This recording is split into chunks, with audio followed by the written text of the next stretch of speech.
I think this is a pretty easy one, probably a pretty obvious one. I know some people would probably want to take defense, but at the same time, dude, 9-speed scythe? 9-speed scythe is insane. 9-speed lance is pretty ridiculous as well. I mean, both weapons, you're going to be moving around a lot anyways, you know. It's not like... They're weapons that you can, I think, apply pressure with pretty easily, and that's kind of like how they're built. They're meant to be doing that, especially with a character like Artemis with the signature kit that she has. By the way, super broken. I don't know how it's like, how this hasn't been nerfed. I'm pretty sure the last change that happened was actually a buff. Like, every single sig on this character is just... I mean, it's just so good. Even that D-sig, which I feel like a lot of people like to overlook, because that side sig exists, which is literally a peep into what moves are going to be like in Brawlhalla 2, probably. That's literally a modded move. You know how in, like, Minecraft, like, you can get mods and stuff, and you can get mods that are, like, super powerful weapons and stuff? That's basically what that sig is to me. That sig is something that is not meant to be in the base game. Like, that is the $12.99 DLC signature kit. Like, it's just, this thing is so good. Also, dude, this person on the, like, I will never understand the way some people play an experimental. Is just like, I get it, wanting to win. I've said this plenty of times. I think I say it every time I play experimental. It's just what's the end goal here? Maybe this is just how they play, but at the same time, it's just so, like, I think it's more so the map than anything else. Okay, I thought I was gonna get clipped for a second by the bomb. That move is really, really good. I think that is literally, it's just a ball of death. You throw that out, it's just ball of death. Okay, Jala though, Jala's, I mean, let's be real, Jala's actually really, really good. Dare I say on some of the moves broken, but honestly, nowadays, what characters don't have some sort of, like, ridiculous move that is either unpunishable, does way too much force? When I was talking with Bagus, actually, you know, now I think about it, Magyar is probably up there for just some of the most, like, mid signatures in the game. And I think that's a really good thing, because I think that means there's only room to buff that character. I don't know. Like, how do you go... When I was talking to Bagus and I was asking him, like, what he thinks about the fact that they made Magyar, right? They had pretty solid, like, they balanced the signatures very, very well, I think, overall. And then, dude, how do you go from that?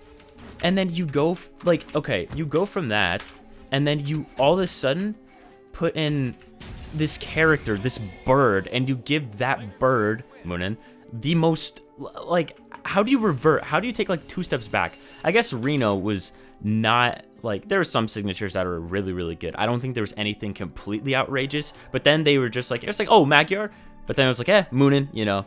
But whatever, dude. Honestly, Artemis, like, they've had this pattern forever. I feel like certain characters, like, maybe, like, this is conspiracy type stuff, like, borderline conspiracy level type stuff. Maybe they, like, I don't know, maybe they want to make, like, certain characters just better and cooler than others, right? Because they don't want a situation where they make a character and it's just, you know, imagine if Moon was really bad. I think they always want the new character to either be, if they think the character's cool in concept, then it'll probably, it's, you know, whatever. They'll probably end up, like, just writing off that. Like, Magyar is very, very cool in concept. With that being said, though, I don't know if that was enough to make people really, really play the character. Like, sure, the character has a tournament win, and, you know, there's plenty of characters, I think, that don't have a tournament win or won't get one. But at the same time, I think always going with, like, oh, okay, let's make this character super broken on release, and then take it from there, and basically, you know, we'll tune them down over time. Now, do they actually tune them enough? No, they end up tuning them, like, 1 or 2 little damage numbers, and that's kind of, I don't know, that's kind of like what I'm really worried about. There apparently is, like, a patch coming up. I don't know the exact date, but I also know this season resets really, really soon. So there's a chance that there could be a patch on that day. I would almost have to guess that there is. I'm really curious, though, as to what happens. I think I did say, like, hammer recovery, some moves on axe, I think, could be tuned. I really hope they don't do much to gauntlets, if anything, partly because I have a gauntlet guide on the way out, and second, I don't want them to just revert changes. The one thing that will always be true is that they will never, ever, and I promise you, unless something crazy happens and everyone's playing these characters, Wu Shang, and Artemis, they will not be nerfed. Like, yeah, sure, there's other characters, but these two characters in particular, especially Shang, like, Shang's seen some play, and he has not been touched at all. I don't know what they're smoking over at BMG sometimes, but that character is so not okay. Like, he's been the owner of possibly the best signature in the game, dude. Like, it's, oh my gosh. I mean, maybe right now, you know, we'll see what happens to Moonin, but that spear side sig on Shang is... like actual, that's crackhead energy, dude. I don't know like how that thing is still existing in the game. Oh, a little wall cancel. Dude, I think I would love playing Lance, like, actually.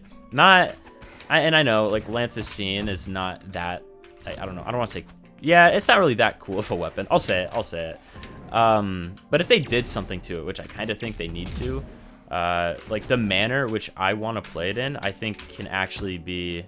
I don't know. I feel like it'd be entertaining. I think I would have a lot of fun, but hard to really say until, you know, something actually changes. They need to do that more. I think updating weapon kits is such a good thing for the game. It keeps it fresh. You know, it sure, like things like Scythe, Greatsword, it doesn't make much sense to update them because they're very, very good in design. But what they did with Cannon, what they did with Axe, like, I think those were very beneficial changes to the weapon because they made it more Cannon-like, and the Axe one, it just made it feel, I guess, slightly more fluid. Maybe I'm wrong on that.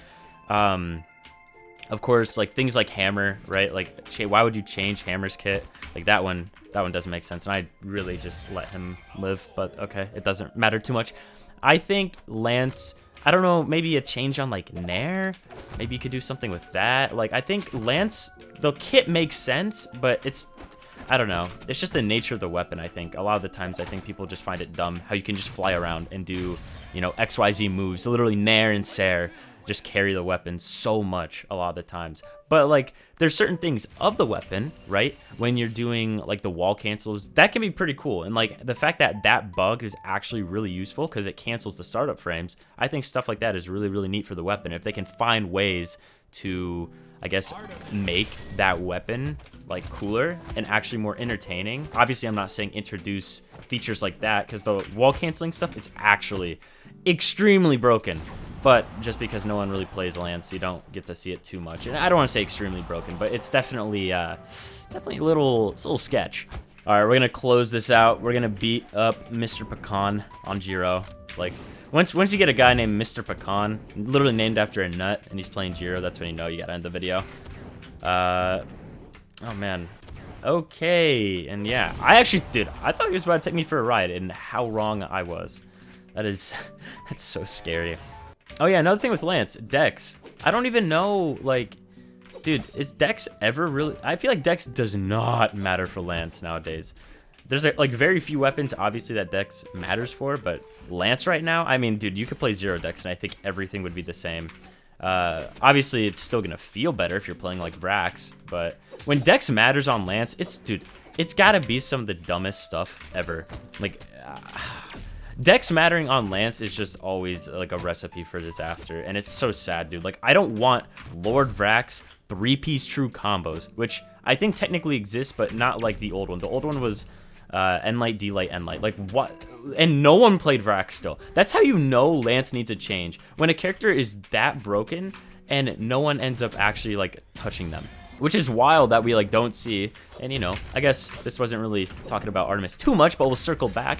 It's impressive that you don't see a character like Artemis, who right now, I mean, I guess Axe might be a little bit of a tough matchup, depending on what you think about Axe into Lance. Even then, dude, there's so many other benefits, like, of this character. It's kind of hard to ignore. Like, this character's definitely always on my radar, and I know, like, in the past there's been others. Like, I know Sandstorm's dabbled in it even, but he just ends up playing like Mordex or something anyways, and I think that's what ends up happening with a lot of the characters. A lot of people will be like, oh yeah, this character's really, really good, but also the character I play has 3, 4, whatever moves that are just insane, or the stats are really good, or it feels better to play. Because at the end of the day, the characters, it's all preference. So I hope you guys enjoyed. Gauntlet guide, though, I did mention that earlier. I don't know when it's going to come out, but probably end of January. We'll see, though. Thanks for watching, guys. Peace.